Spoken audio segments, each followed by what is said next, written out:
Hello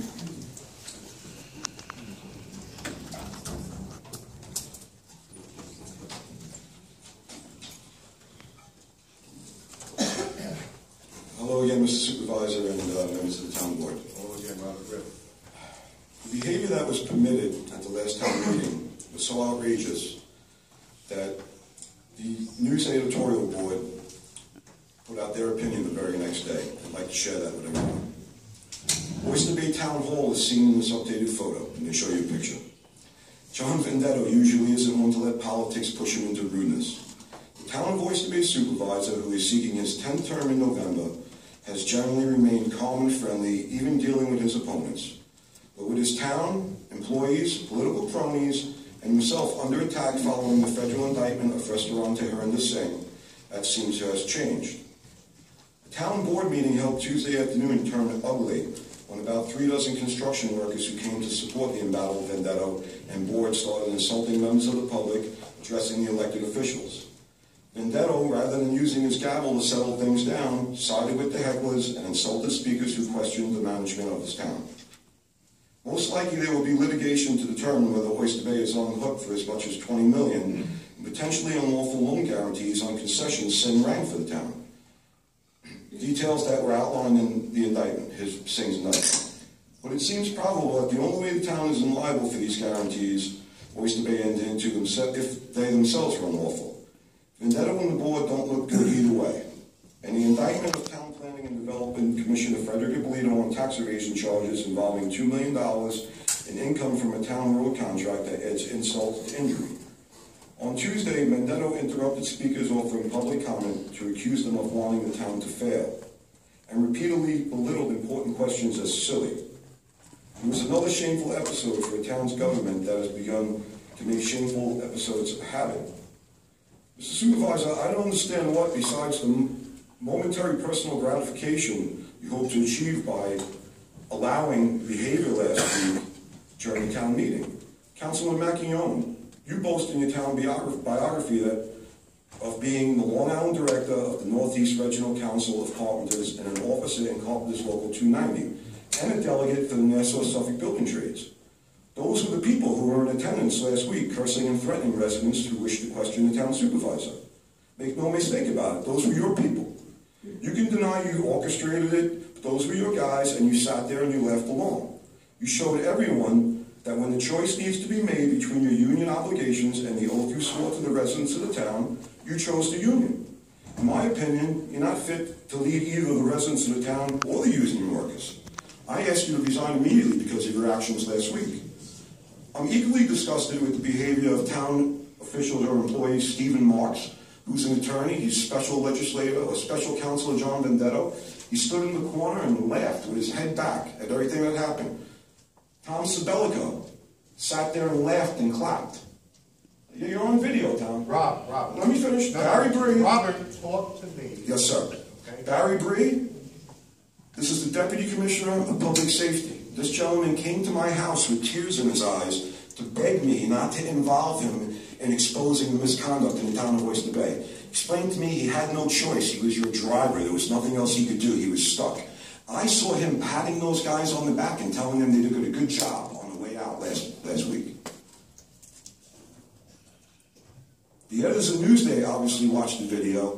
They felt the questions that I asked were anything but silly. In fact, they referred to them as important, so I'm going to ask you those questions again. Now, before you do, though, I want to read something, too, because reasonable people can differ how they interpret certain events. I don't know what the Newsday editorial board saw. I have no idea. I don't know what they were told. I know they weren't here, but I don't know what they were told or what they heard, or whether they were showed edited videos or if we've seen that before. But I want to read a letter to you, Robert. I'm sorry, this is written to me? No, I want to read a letter about you. I'm sorry. I apologize. I want to read. I'm sorry. Who wrote the letter? You can't just read an anonymous letter. I don't know. You could be making it up. It could be an untruth. Yeah, it's not an anonymous. Well, why don't you identify? I've never come. Hold on a second, John. I've never come up here and said anything without bringing substantiating documentation to prove what I'm saying. I've never said so-and-so told me this or so-and-so told me a letter. So unless you're going to say something that you know for a fact, please either identify who's speaking or let it go and move on. The person who wrote this letter asked to remain anonymous, so. Well, then it shouldn't be addressed in a public forum. No, I disagree. If it's an anonymous letter and they request to remain anonymous, then I demand that you do not address it on a public forum. No problem with the person. Okay, do what you want, John. You're the boss. Robert, stop talking over me. The person who wrote this letter had no problem with me publishing, just asked to remain anonymous, that's all. I am now having serious concerns about safety at town board meetings. The past several months, a certain individual has become more and more agitated at the meetings. The individual's Facebook page has been more and more derogatory. I feel this individual is spinning out of control. And I'll stop right there because the rest would identify some. Well, I'm sorry, I thought you were done. Go ahead. No, I'm not done. So let me make my point. By the way, this is not the only, it's the only letter of this nature I have. It's certainly far from the only comment that I had about your conduct both inside this room and outside this room. And no one is telling you you can't engage in that conduct. You can finger point, you can do this, and you can do that. But do understand. But do understand. I made it clear at the top of the public comment period how that meeting came about. It was Robert Fryer. I think you know Robert well. I think the two of you have partnered up together. I know you deny that, but the Facebook you know everything. The Facebook belies that because you're constantly, what do you love each other, like each other, what do you do there? And you're constantly, whatever you say, he says. Whatever he says, you said. I'm not sure who is the dummy and who's the ventriloquist, but all I'm saying to you is, different people, all reasonable, can see things different ways. I agree. So it was Mr. Fryer who brought about the events of September 29th. No. And the fact that you or someone went to Newsday and showed them a video or filled their ears with something, which result, I don't. You're making false accusations then. I didn't know anybody. I'm not making any accusations. All I'm saying to you is there are many ways of looking at things. And based on my experience, the overwhelming majority of people don't see it the way you see it. I disagree, but before I move on to my questions, I just want to make sure. So what you're saying is you're blaming Bob Fryer for the activity, for the screaming, the cursing, and everything that happened last week. Well, I'm not blaming That's Bob. what you just said. You said Bob brought it on. And I just want to ask you, why did you sit there and let it happen? You ask a question, you don't let me answer. I'm not blaming Bob Fryer for anything. I'm saying that it was Bob Fryer whose robocall, town-wide robocall, exhorting people to come to this town board to ambush the town board is what generated the crowd there that day. That's all I'm saying. That's your opinion, though, right? Well, that's not a fact. That's your opinion, right? No, it's a fact. Oh, yeah, it's a fact? Well, it's an absolute fact. All right. Well, if you say it's a fact. So let me ask you then. I got the calls from people who received the robocall. Right. Okay, good. So before I get on to my questions, what you're saying is that the fact that the whole board sat up there and didn't interject when the behavior that was happening, allowed it to happen and joined in, that's acceptable. You know what, Rob? You have the videotape. I actually looked at the videotape. I know it was edited. Like I said, people see things very differently. You interpreted it one way. I think what happened is, I don't know if you were part of those robocalls. I certainly hope. No, I'm not politically motivated at all, John.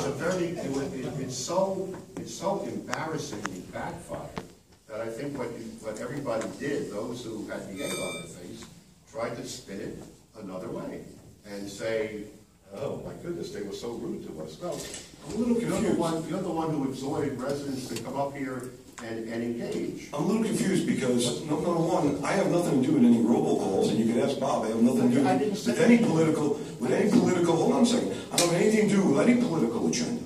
Okay? Now, what you're saying is that because of some robocalls, it was okay for these people to threaten. Well, maybe I can put it in a different context to you. Okay? Are you familiar with? You must be familiar with the Jews for Jesus, the Mendelssohn civil rights violation case against the town of Oyster Bay that was filed by the Civil Liberties Union, town spent a couple of years, about 50 court appearances, thousands of dollars, and then you settled for an undisclosed sum excuse me, that was a freedom of speech lawsuit, okay? It's the third such civil rights violation lawsuit brought against the town in the last couple of years. We don't know how much you settle for, maybe you'll tell us in a little while. But what you're saying is that it's okay with you for residents to have their constitutional right to freedom of speech, especially in a public meeting where you're entitled to come up, whether there's an egg timer or whether there's no egg timer. Everybody gets treated the same here. You're allowed to come up. What you're saying, it's okay with you for them to have that constitutional right of free speech violated by being threatened and feeling unsafe and not able to say what they want to say. That's what, John, that's what happened at the meeting. I have people writing me letters, and I have people contacting me too. And a handful of people came up to me and said they wanted to speak at the last meeting, but they were so frightened that they didn't. So what I want to ask you is, before I get into my questions, is you could talk about robocalls and what made the crowd come here. But the bottom line is, you're the CEO, you're the supervisor. Okay, when I was a New York City Transit police officer, and I was on patrol up in Lenox Hill in Harlem, listen, I had to put on my big boy pants and realize that not everybody liked me there. And things had to roll off my back. People said all sorts of things to me. I didn't call everybody else, I'll take it back, because I'm not going to accuse you of calling anybody. But I would never allow something to happen under my control, especially in a public meeting, a town-controlled meeting. You're our government, okay? You're foregoing people's civil rights because you don't want to hear what people want to say to you. That's the bottom line. You're allowed to be questioned. Everybody makes mistakes. We're talking about the taxes all morning long. Listen, raising taxes is a fact of life, okay? I think the majority of people just want to know, are you going to tell us whether you have to raise them or not prior to the election so we can make a fair decision or not?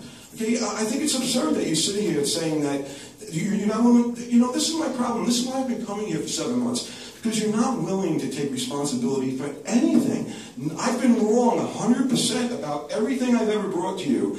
And you're never wrong about anything. And here we are at a meeting where there was civil unrest, where people's right to free speech was violated, and you're going to say it's because somebody made some robocalls, that's why those people were here? Who cares why the people were here? People are allowed to come here. It's a public meeting. People are supposed to come and act like adults, like humans, like we all are. And if you want to come up and say something, you should be able to say it. And if the board retorts it and says, you know, this is inaccurate, this is what you're saying, you should be able to do that too. I don't understand why you've made this so hostile. Okay, listen, you may not like the fact that I feel that it's really screwed up, it's wrong, that I had to spend 3 years in court fighting about having a boat parked in my backyard, when I've just demonstrated over and over again that town officials, even the prosecutor that was prosecuting in court that day, were doing the same thing. Last week, Bob Fryer came up to you. There's another code enforcement inspector who's got a boat in his front yard. I mean, everything that's escalated and gone up and up and up, you just deny everything. And for you to sit here and say that Mr. Fry's robocalls caused anything last week, I don't agree with number one. And number two, listen, take some responsibility. You're the supervisor. You sat there. You have the gavel. You could have stopped it any time. You didn't want to stop it. You wanted it to go on. I'd like to ask my questions now. Before you ask your question, go ahead. I'm going to respond. I don't think you heard a single word I said, apparently. And that language I read in the letter, was it spiraling out of control?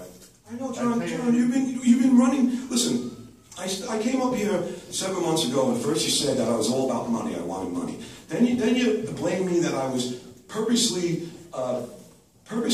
trying to make town officials look bad, that I maliciously made statements about town officials building files that were incorrect. And then the next thing was that I've been unraveling. And every time I come up here, you tell me I'm unraveling. You know what, John? Just like you said, some people see things the way that you see it. Some people see things the way that I see it. There's no reason to come up here and paint a picture that, you know, as far as you're concerned, you know, I'm unraveling and all these people are contacting you about my Facebook page and my YouTube channels. The fact of the matter is social media is very prominent in today's society. I mean, everywhere else, or most other municipalities, all the building files and everything are on the internet or on a computer. There's no FOIL request. I mean, right now, whether you realize it or not, I made another complaint regarding Ms. Swanson's garage. The Nassau County District Attorney is investigating it. The fact of the matter is, all all the information, the documents that would either substantiate or disprove my allegations should be public to everyone. Instead, I'm suing you. You're spending thousands of taxpayer dollars. I've been in court with you since January just to see her building file. It's a public document. This is the transparency that people are talking about that doesn't exist here, John. There's no reason for you not to let me see. Just because you feel that I might use the information in somebody's building file, a town official, to say, hey, why does Barry Breed, the Deputy Commissioner of Public Safety, have a 20-foot high fence? Why does he have them but nobody else? Okay, just because you're afraid that I might see his building file and say, well, he doesn't have a variance for that, he doesn't have this, and then make a complaint. You want to prevent me from seeing it? That's not the way democracy works. I'm sorry, sir. That is not the way democracy works. We are not National Socialists. We don't have people shout down people in town meetings. This is America. Every day before the meeting, we say pledge allegiance to that flag. And I'm a veteran of the Marine Corps and the New York City Police Department, and I serve the people of the state of New York and the United States of America. I put my time in public service, and it detests me, it disgusts me that you acted the way you did last meeting. Now, if you'd like to respond to that, I'll agree, and then I want to ask you my questions. Yeah, I'm going to try, I don't know how many times this has been now, but you're going to sit down after I speak, and we'll let other people speak, and if we have time... Before the questions? What's that? Before I ask my question? Even though the editorial board said they're extremely important questions, you won't let me ask them of you now. I think you should let him in, please. Yeah, absolutely. The public wants to hear the question. I'm the public, don't tell me my business. I don't want to hear it. in the parking lot. No, stop. Everybody stop. Everybody stop. I don't think I want you to warn the relationship so everybody can see what we're dealing with here. And I really appreciate the fact that you did what you did so that everybody got a sense of what you're about. Having said that, I'm going to say it again. I don't know how many times I've said it. It wasn't. Bob Fryer was the triggering mechanism that brought the people here. I don't agree with your assessment of what went on in that room.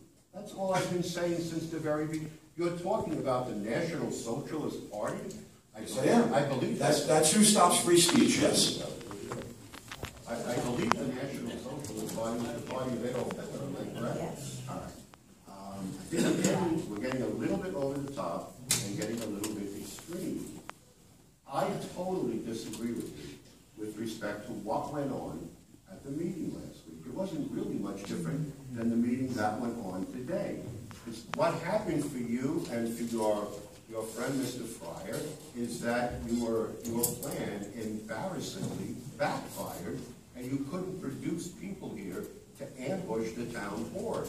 So you went into this spin, you kept running to the police officer, asking for armed guards to take you out. Today, I forget the words you were using, intentional violation of your civil. Everybody got to speak. Do you hear yourself? Everybody got to speak at that meeting.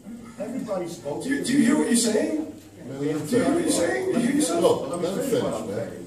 You let you finish. Everybody got their opportunity to speak at that meeting. There was a lot of cross debate when things get spirited like they did today. That happens. But to go ahead and start talking about the National Socialist Party and invoking the image of Adolf Hitler and talking about how you're being suppressed, you've come before this board and I get heavy criticism. Why do I let you speak so long? I'm sorry, from who? Oh my goodness.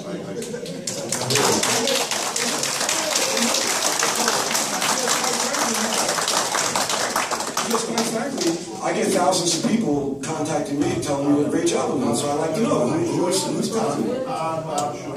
Right now, we're going to take So I'm sorry, you're refusing to answer questions again? No, I'm not refusing to answer anything. I'm saying we're taking a break, and we'll go to the next speaker. People have been waiting to speak. All right, John, I'll talk to you later that time. Maybe. All right, Jimmy Meehan. Jimmy, come on back.